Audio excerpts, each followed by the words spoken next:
সে তাই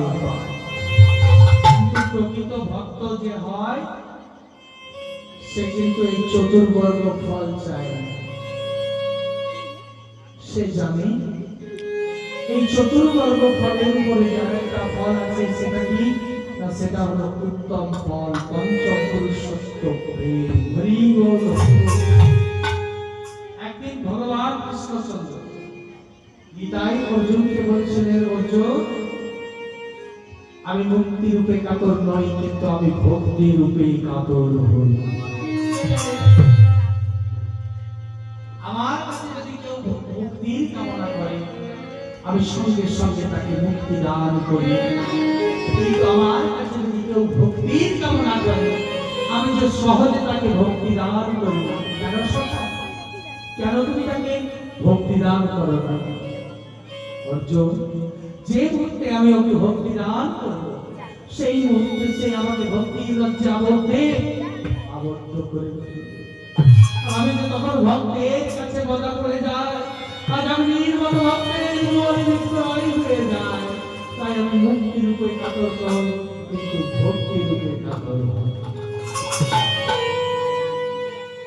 কিন্তু প্রকৃত ভক্ত যে হয় সে শুধু ঠাকুরের কাছে বলে, কি বলে জানো?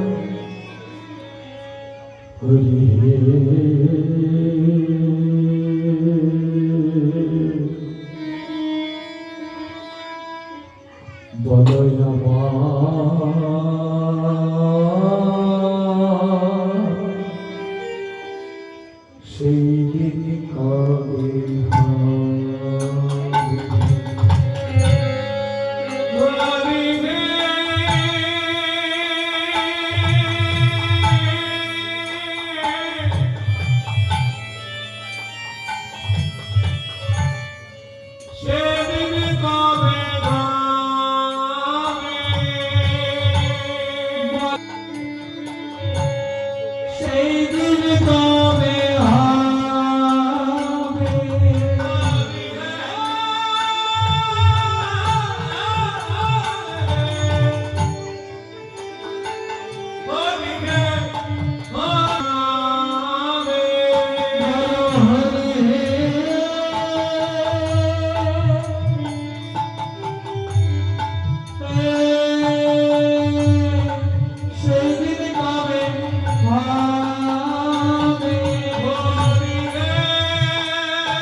আছে